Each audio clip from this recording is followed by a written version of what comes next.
아멘. 오직 의인은 믿음으로 살리라는 제목으로 말씀을 드리겠습니다. 오늘은 종교개혁주일입니다. 조금 전에 불렸던 내주는 강한 성교, 이게 이제 마틴 루터가 지은 작사했고 작곡했습니다. 여러 가지 핍박과 어려움을 당해서 죽음 앞에 놓였을 때 그는 고민하다가 피해야 되나, 내가 그냥 항복을 해야 되나라고 고민하다가 이제 묵상하는 중에 이 시를 썼습니다. 내주는 강한 성요, 방패와 병기 대신이 큰 환난에서 우리를 구하여 내시로다. 옛 원수 마귀는 이때도 힘을 써 모략과 건세로 무기를 삼으니 천하에 누가 당하랴. 그러면서 2절 3절을 써나갔습니다. 종교개혁은 개신교에서 아주 중요합니다. 종교개혁을 통해서 우리 개신교가 탄생되었기 때문에 그렇습니다. 먼저 종교개혁에 대해서 설명을 좀 할 텐데, 그러려고 하면 교회사적으로 그리고 또 신학적으로 또 연결이 되기 때문에 서론 부분에서는 약간 딱딱한 강의식으로 진행이 되어질 것이기 때문에 공부를 좀 한다라고 생각하시고 들어주시면 좋겠습니다. 이제 기독교를 크게 두 개로 나눕니다. 구교가 있고 신교가 있습니다. 구교는 캐톨릭을 이야기하고 신교는 우리 개신교, 우리가 흔히 말하는 기독교를 말합니다. 종교개혁은 이 구교의 부패로 시작이 되어졌습니다. 지금으로부터 506년 전에 1517년 10월 31일, 며칠이라고요?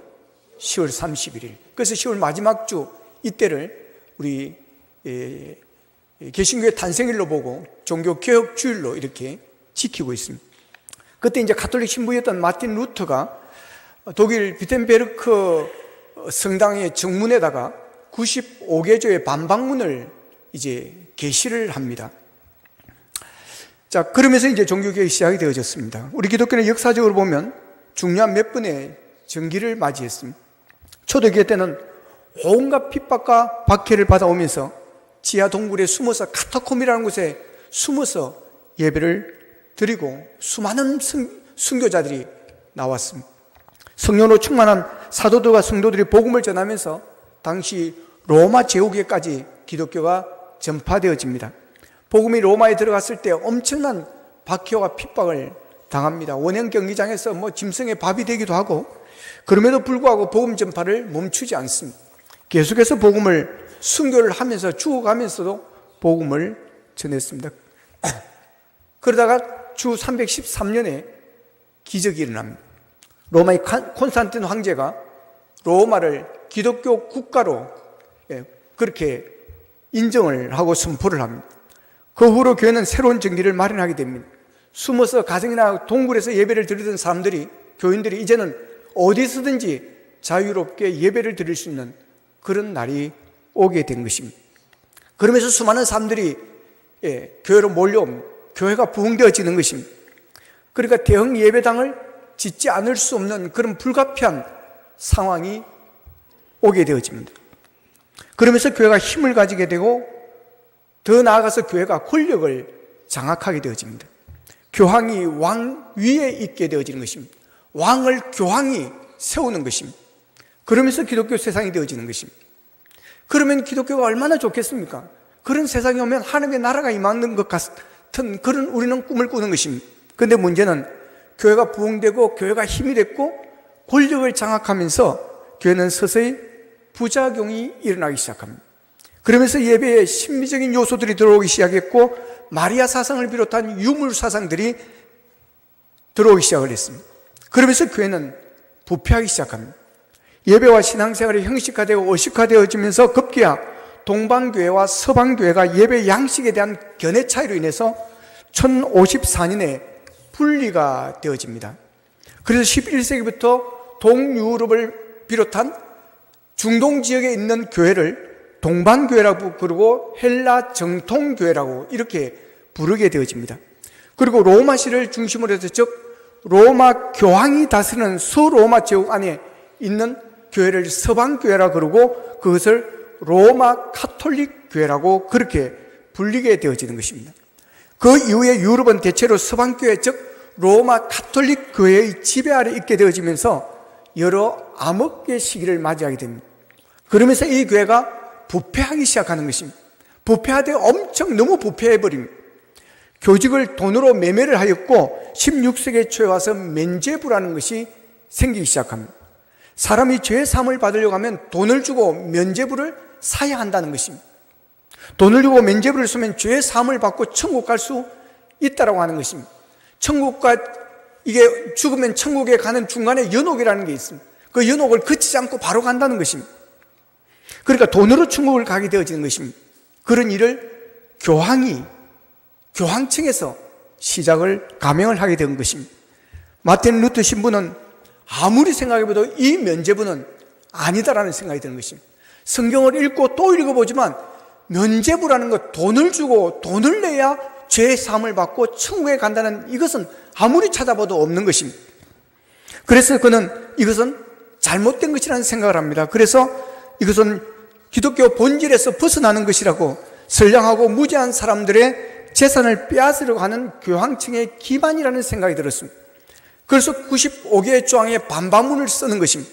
그래서 성당 게시판에 갖다 붙였습니다. 종교개혁을 일으키려고 이렇게 한 것은 아니었습니다. 정말 순수한 마음으로 교회를 생각해서 교회가 교회다워져야 된다, 하나님이 기뻐하는 교회가 되어져야 된다라는 생각으로 이 일을 서로 우리 이야기를 좀 해보자, 이런 의미에서 토론을 우리 좀 해보자라고 하는 생각에서 95개 반박문을 써 붙였던 것입니다. 그런데 교황청에서는, 교회에서는 이것을 반항으로 부르는 것입니다. 이것을 저항으로 보게 되어진 것입니다. 그래서 이 루터를 파면하려고 하고 재판을 해서 이를 죽이려고 하는 것입니다. 그러나 루터는 굽히지 않습니다. 그는 진정으로 교회를 사랑하는 마음으로, 순수한 마음으로 정말을 교회를 교회되게 해야 된다, 그래야 이 나라에, 이 세상에 하나님의 나라가 도래할 수가 있다 라는 생각을 가지고 그는 다시 우리 본질로 돌아가자 그럽니다. 원래의 초대교회로 돌아가자고 합니다. 그래서 그가 내건 것이 솔라 피데, 오직 믿음, 솔라 스크립추라, 오직 성경, 솔라 그라티아, 오직 은혜, 이 세 가지 슬로건을 내걸고 종교개혁을 시작을 하는 것입니다. 그러면서 개신교가 시작이 되어졌습니다. 그러니까 기독교는 종교개혁에서 시작한 개혁하는 교회입니다. 그래서 기독교는 계속해서 개혁을 해 나가야 하는 것입니다. 오직 성경, 성경이 아닌 것은 버려야 합니다. 오직 믿음, 믿음이 아닌 것은, 믿음이 아니라 다른 것으로 구원을 받는다, 믿음 외에 다른 어떤 것으로 구원을 받는다고 하면 그 모든 것은 우리가 버려야 합니다. 오직 은혜, 하나님의 은혜, 주님의 은혜가 아닌 것은 다 버려야 하는 것입니다. 그래서 기독교는 비기독교적인 것과 비성경적인 것과 계속해서 우리는 싸워 나가는 것입니다. 16세기의 종교개혁은 당시 유럽은 물론이고 세계적으로 오늘날까지 종교뿐만 아니라 정치, 경제, 문화, 자연과학, 의학, 각 분야에 큰 변혁을 일으켰습니다. 이 영어를 종교개혁을 리포메이션이라고 하는데, 이 개혁이라는 것은 잘못된 것을 개선해 나가는 것입니다. 혁명은 뒤집는 것이지만 개혁은 고치는 것, 처음 것으로 돌아가는 것입니다. 세속신앙에서 초대교회 신앙으로 돌아가는 것을 말합니다. 교회가 세속화되고 교회로서 본분을 다하지 못할 그때 교회는 부패되고 세상은 혼탁해지고 사회는 전반적으로 어두워졌습니다. 그래서 루터는 종교개혁을 시작했고, 이어서 스위스 지역의 쩌빙걸리, 그리고 프랑스 지역의 깔뱅이 같은 계획자들에 의해서 종교개혁은 계속해서 발전시켜 나갔던 것입니다. 종교개혁의 와중에 어려움도 많았지만 하나님은 종교개혁을 통해서 개신교를 탄생시켰고, 그래서 다시 본질로 성경 중심으로 돌아가는, 초대교회로 돌아가는 역사를 이루게 만들었습니다. 마틴 루터는 독일의 소도시 아이스 레벤에서 강부로 일하선 한스 루터의 아들로 태어났습니다.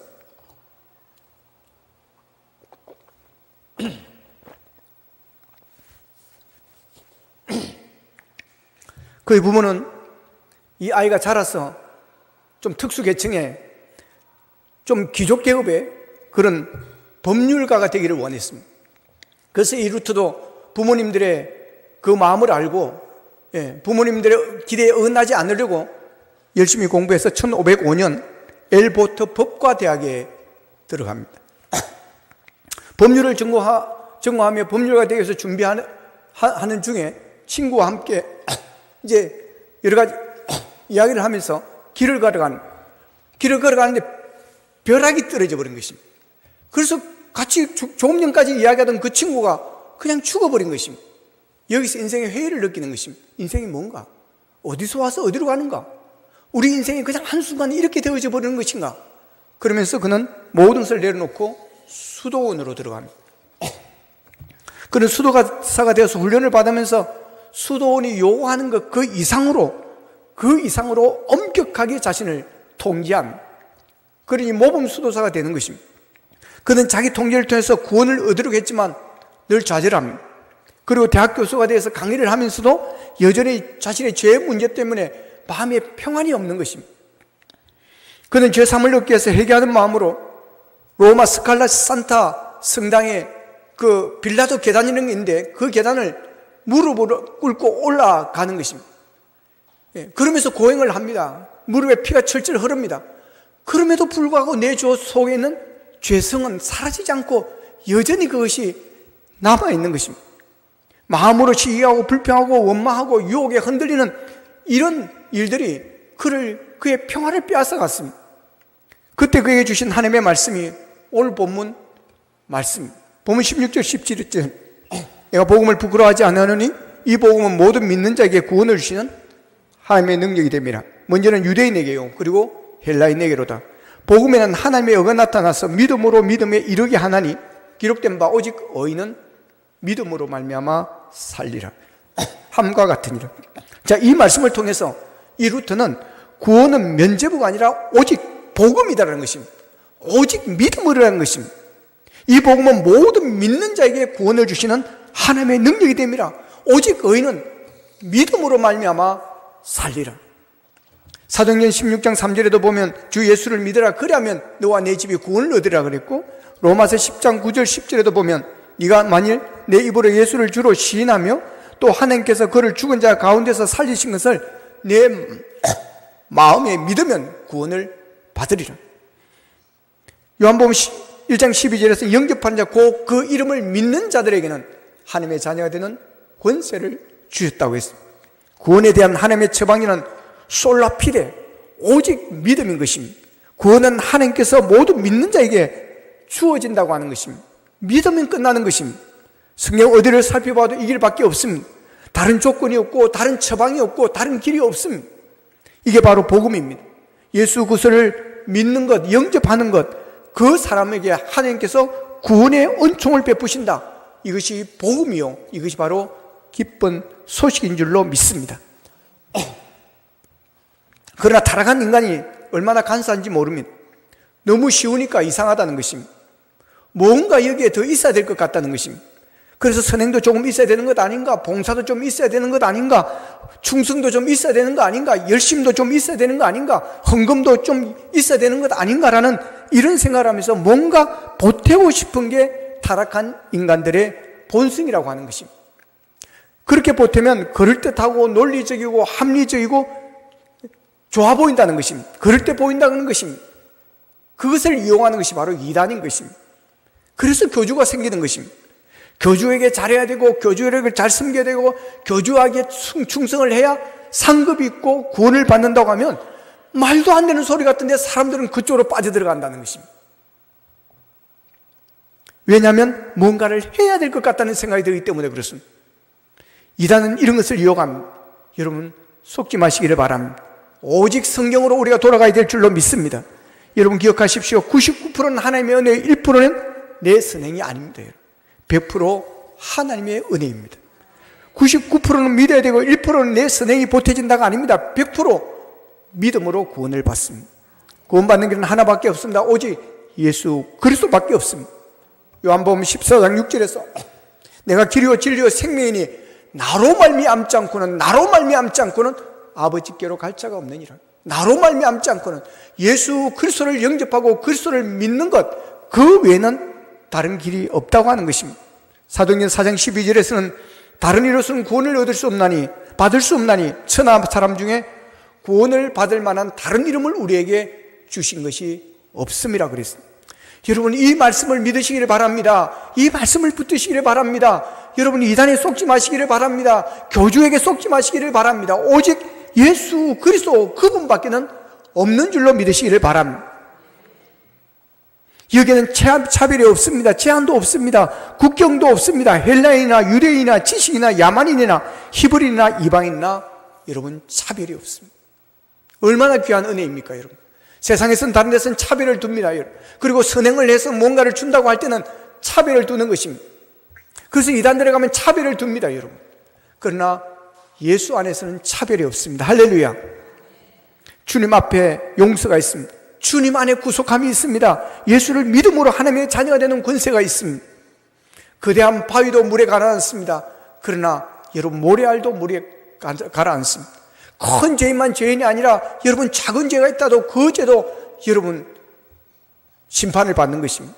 평생 죄를 지은 사람도 여러분 지옥에 갑니다. 평생 선을 행하다가 한 번 죄를 범해도 그는 지옥에 가는 것입니다. 어떤 인간도 스스로 어려울 수가 없습니다. 하나님을 떠난 인간은 모두가 죄인이기 때문에 그렇습니다. 그래서 스스로 구원 얻을 바가 없었습니다. 그래서 루트는 이 사실을 그리스도인이 누구인가? 의인이면서 동시에 죄인이다. 죄인이면서 동시에 의인이다라고 말을 했습니다. 내가 나를 하나님 앞에 들추어 보면, 복음의 원리 안에서 나를 바라다 보면, 하나님의 율법의 눈으로 나를 바라다 보면 그 누구도 나는 죄가 없다, 나는 의인이라고 말할 사람은 아무도 없습니다. 그래서 그 노래처럼 그대 앞에만 서면 왜 나는 작아지는가? 라는 노래처럼 여러분 하나님 앞에 서면 다 우리는 작아지게 되어 있습니다. 우리는 모두가 죄인이라는 사실을 고백하게 되어 있습니다. 그래서 겸손해지는 것입니다. 그래서 하나님 앞에서는 다 낮아지는 것입니다. 아무리 우리 자신을 이런 관점으로 볼 때 아무리 생각해도 내가 왜 구원받았는지, 왜 하나님께서 나를 사랑해 주시는지 우리는 알 길이 없습니다. 여러분, 이 복음은 헬라인에게는 어리석은 것이요, 히브리 사람들에게는 꺼리끼는 것이요, 로마인들에게는 멸시받는 것이라고 성경은 말합니다. 그럼에도 불구하고 믿는 자, 특별히 사도 바울에게는 하나님의 능력이 되어서 결코 사도 바울을 부끄럽게 만들지 않았습니다. 사도 바울을 부끄럽게 만들지 않았던 이 복음이 오고 오는 세대를 통하여 누구든지 주님 앞에 돌아오기만 하면 절대로 우리를 부끄럽게 만들지 않습니다. 솔라피데, 오직 믿음입니다. 유사일에 여러분 진정으로 그 앞에 나온 단 한 사람도 버림받지를 않았습니다. 복음은 여러분의 영혼이 비록 지옥에 있을지라도 지금 이 순간 여러분 예수 그리스도의 보혈의 능력은 건져낼 힘이 있습니다. 하나님이 나를 알아보실까? 하나님이 나 같은 것을 사랑하실까? 여러분 염려하지 마십시오. 여러분은 사랑스러운 하나님의 자녀가 이미 된 줄로 믿으시기를 바랍니다. 하나님께서는 그 어떤 죄인이든지 주님 앞에 나오면 죄를 용서해 주시고 구원의 은총을 베풀어 주십니다. 누가복음 15장에 탕자 이야기가 있습니다. 탕자는 아버지의 돈을 받아갑니다. 아직 받아갈 때도 아니지만 아버지는 고집 부리고 떼쓰는 탕자에게, 둘째 아들에게 재산을 줍니다. 그는 그것을 가지고 가서 허랑방탕합니다. 다 탕진해버립니다. 결국 나중에는 아무것도 없습니다. 빈털터리가 되어집니다. 거지가 되어지는 것입니다. 그래서 마구간 돼지 우리에 가서 돼지를 쳐주는 일을 합니다. 배가 고픕니다. 먹을 것이 없습니다. 돼지가 먹는 돼지의 지업 열매로도 배를 채울 수가 없습니다. 이제는 죽을 지경에 있습니다. 힘이 없습니다. 더 이상 돼지도 칠 그런 기력이 없습니다. 그때 그는 아버지 집을 생각합니다. 우리 아버지 집에는 종들도 모섬들도 돼지 치는 사람도 먹을 것은 풍성한데, 그러니 여기서 이렇게 죽을 바에야 아버지 집에 가서 내가 모섬으로 종으로 일하자. 그리고 아버지 집으로 돌아가는 것입니다. 두렵습니다. 아버지가 뭐라고 할까? 아버지가 몽둥이질을 할까? 채찍질을 할까? 오지 마라, 가라까, 내쫓을까? 라는 그런 근심을 가지고 집으로 돌아오는 것입니다. 그런데 웬일입니까? 아버지는 거리가 먼데, 상거가 먼데, 저 멀리에서 그가 누구인지 몰골은 거지같이 되어 있는데 누구인지 알아보지도 못할 정도인데 아버지는 알아보고 달려가는 것입니다. 달려가서 껴안고 입을 맞추고 그렇게 반갑게 맞이해 줍니다. 그리고 가락지를 끼워주고 송아지를 잡아서 잔치까지 베풀어주는 그런 은혜를 베풀어 주셨습니다. 이분이 바로 우리의 아버지이신 하나님이심을 믿으시기를 바랍니다. 돌아오기만 하면 은혜를 베풀어 주십니다. 그래서 돌아오라고 하나님입니다. 돌아와, 어서 돌아오라고. 돌아오면 용서해 주신다는 것입니다. 돌아오면 구원해 주신다는 것입니다. 어떤 목사님이 깊은 산속에 들어가서 며칠 동안 깊은 기도를 하고 내려왔습니다. 그리고 내려오다가 중에 배가 너무 고팠음. 저만큼 오니고 원두막이 보였음. 원두막이 갔더니 주인이 없는 것입니다. 그래서 그때 앉아가지고 주인 오기를 기다렸습니다. 근데 해는 저보러 가는데 주인이 나타나질 않는 것입니다. 하도 배가 고파서 주인 오면 돈을 주지 뭐 하고 거기에서 토마토 하나를 뚝 따서 먹습니다. 그리고 참외를 하나 뚝 따서 먹습니다. 그리고 옆에 있는 수박을 깨가지고 먹었습니다. 근데 시간이 가는데도 주인이 나타나지 않습니다. 그래서 할 수 없이 그냥 내려와 버렸습니다. 본의 아니게 도둑놈이 되어버린 것입니다. 다음날 새벽에 교회에서 이제 은혜스럽게 설교를 했습니다. 그리고 교인들을 다 보내고 혼자서 묵상하고 기도하고 있는데 하나님의 말씀이 떠오릅니다. 내 눈이 범죄하였거든 누나를 빼버려라. 하나님, 이놈의 눈이 토마토 보니까 주인이 없는데 그냥 먹고 싶어서 먹었습니다. 수박도 쪼개서 먹었습니다. 이 눈을 빼야 합니까? 하나님의 음성이 들려왔습니다. 종아, 눈알만 빼는 게 아니라 내 손이 수박을 건드렸으니 내 손도 잘라라. 하나님은 손을 자르면 어떻게 합니까? 아니다, 네 발이 뚜벅뚜벅 걸어서 수박밭에 들어갔으니 네 발도 잘라야 할 것입니다. 하나님, 발을 자르면 어떻게 합니까? 아니다, 수박이 내 목을 타고 내려갔으니 네 목도 잘라야 할 것입니다. 아니다, 네가 먹은 수박은 온 핏속이 너의 몸속에 지금 흐르고 있으니 피를 다 뽑아야 할 것입니다. 그러면서 이 목사님은 내가 쉽게 생각했던 토마토 몇 개, 수박 하나 먹은 것이 이렇게 큰 죄가 되고 이렇게 흉악한 죄가 될 줄은 몰랐다는 것을 깨닫게 되어집니다. 그러면서 하나님께 고백합니다. 오 하나님, 하나님의 은혜가 아니면 살아갈 수가 없군요. 그래서 그는 찬송가 257장 찬송을 부릅니다. 나 같은 죄인이 용서함 받아서 주 앞에 옳다함 얻음은 확실히 믿기는 어린 양 예수의 거피로 속죄함 얻었네. 속죄함 주 예수 내 죄를 속했네. 할렐루야 소리를 합하여 함께 찬송하세. 거피로 속죄함 얻었네. 할렐루야. 이 찬송을 부르면서 하염없이 눈물이 내립니다. 그러면서 고백합니다. 하나님, 도둑놈 된 다음에 은혜가 오는군요. 하나님, 토마토 따먹고 은혜 받았습니다. 그래서 이 목사님이 철학기도 하고 금식기도 하고 은혜 받은 것이 아니라 남의 수박 따먹고 은혜 받았다는 것입니다. 여러분, 누구든지 예수 그리스도의 보혈의 피에 은총을 의지하기만 하면 지금까지 여러분이 어떤 길을 길어왔든지 간에 모두 사심을 받는 줄로 믿으시기를 바랍니다. 주님 앞에 용서가 있습니다. 예수 믿음으로 하나님의 자녀 되는 권세가 있습니다. 죄인이 구원받는 것은 오직 하나님의 은혜 외에는 다른 길이 없습니다. 하나님이 인정해 주는 길밖에 없습니다. 하나님이 어렵다고 인정하면 그 자리에서 여러분 모든 것이 다 끝나는 것입니다. 은혜란 말은 헬라어로 카리스라고 합니다. 그 뜻은 받는다의 가치나 공적에 관계없이 그저 주시는 것이라는 것입니다. 돈을 주고 살 수 있는 것은 되게 크게 가치 있는 것이 아닙니다. 정말 가치 있는 것들은 어떻게 돈 주고 살 수가 없고 너무 귀하기 때문에 그냥 공짜로 거저 주는 것들입니다. 생명과 직결된 공기는 거저 얻습니다. 공기가 없으면 사람은 5분을 살 수가 없습니다. 그처럼 소중한 공기는 값으로 계산할 수가 없는데 너무 귀중하니까 하나님께서 공짜로 그냥 주신 것입니다. 물이 얼마나 소중합니까? 그것도 그냥 우리에게 주셨습니다. 햇빛이 얼마나 소중합니까? 그것도 공짜입니다. 생명과 직결된 정말 소중한 것들은 하나님께서 우리에게 거저 주신 것들입니다. 우리는 하나님의 은혜로 죄의 사함을 얻고 하나님의 은혜로 살아가는 자들입니다. 그래서 에베소서 2장 8절에서는 너희는 그 은혜에 의하여 믿음으로 말미암아 구원을 받았나니 이것은 너희에게 난 것이 아니요 하나님의 선물이라 그랬습니다. 우리가 구원받은 것은 하나님께서 우리에게 주신 선물이라고 하는 것입니다. 값없이 아무런 대가 없이 하나님의 사랑을 받고 하나님이 택하여 주셨습니다. 왜 하나님께서 나 같은 자에게 그런 구원의 선물을 주셨는지 우리는 알 길이 없습니다.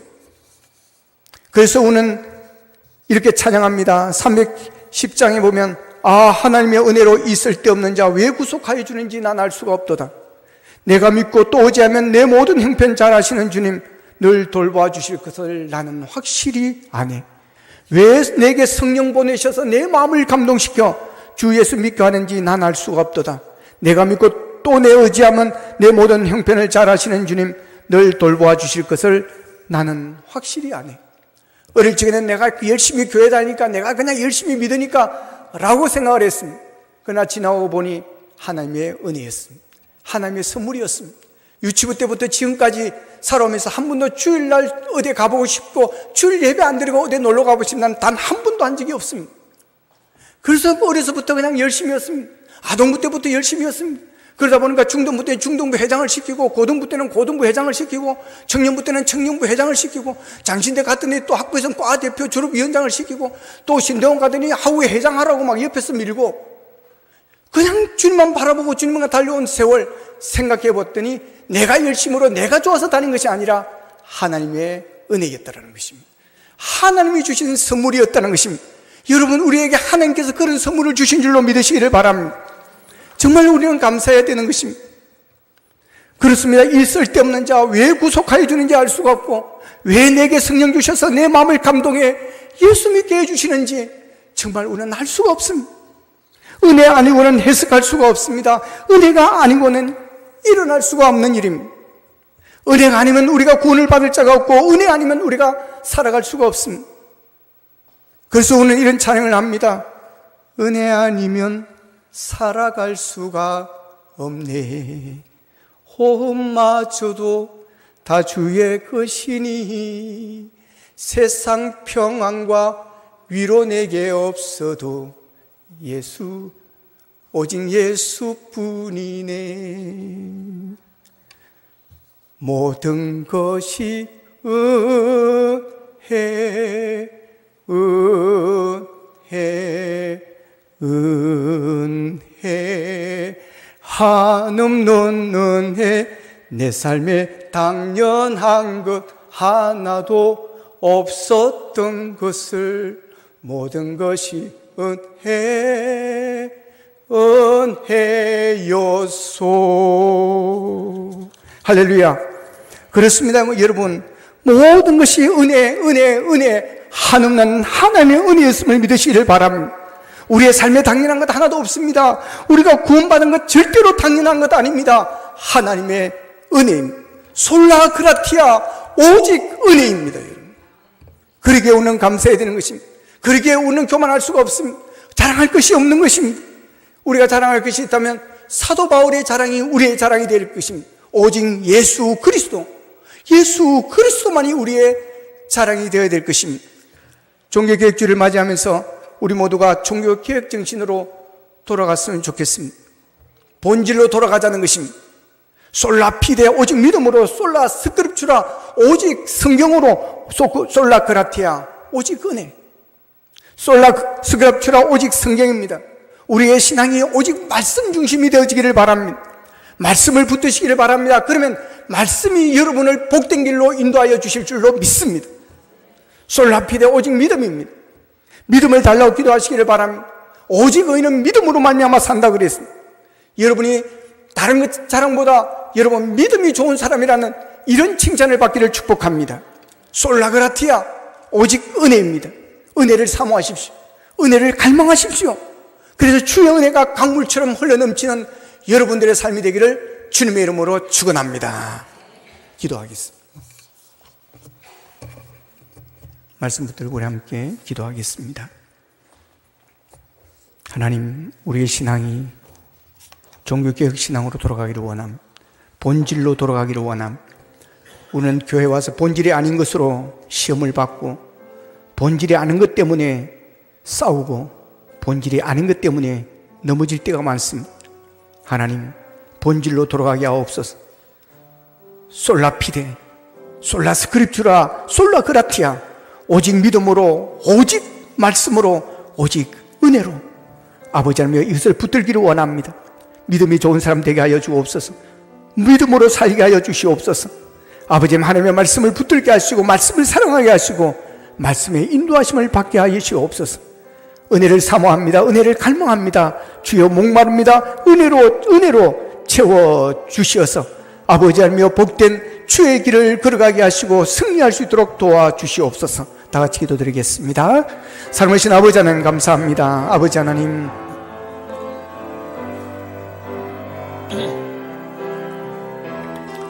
본질로 돌아가기를 원합니다. 아드본테스, 본질로 돌아가게 하여 주시옵소서. 종교개혁 정신으로 돌아가기를 원합니다. 아버지 하나님이여, 본질이 아닌 것은 버리게 하여 주시기를 원합니다. 양보할 수 있기를 원합니다. 물러설 줄도 알기를 원합니다. 솔라피데, 오직 믿음으로 살게 하옵소서. 믿음으로 우리에게 주시니 감사합니다. 구원받게 하시니 감사합니다. 솔라스 그랩주라, 오직 말씀, 오직 성경, 하나님의 말씀을 사랑하게 하시고 말씀 붙들게 하여 주시고 말씀으로 우리가 살기를 원합니다. 솔라 그라티아, 오직 은혜입니다. 은혜를 사모합니다. 은혜를 갈망합니다. 은혜에 목마릅니다. 주님, 은혜를 채워 주시옵소서. 하나님, 종교개혁주의를 지킵니다. 종교개혁 정신으로 우리가 무장하기를 원합니다. 본질로 돌아가기를 원합니다. 아드폰테스, 주여 본질로 돌아가게 하여 주시옵소서. 솔라피다 피데, 오직 믿음으로 살기를 원합니다. 우리에게 믿음을 주시옵소서. 아버지 하나님, 솔라스크립추라, 오직 성경, 오직 말씀입니다. 우리의 신앙이 말씀 중심이 되게 하시고 말씀을 사랑하게 하여 주시옵소서. 말씀의 인도함을 받게 하여 주시옵소서. 솔라 그라티아, 오직 은혜입니다. 우리에게 은혜 베푸신 하나님, 더 큰 은혜를 사모합니다. 더 큰 은혜를 갈망합니다. 은혜로 우리에게 충만케 인도하여 주시옵소서. 예수님의 이름으로 기도합나이다. 아멘.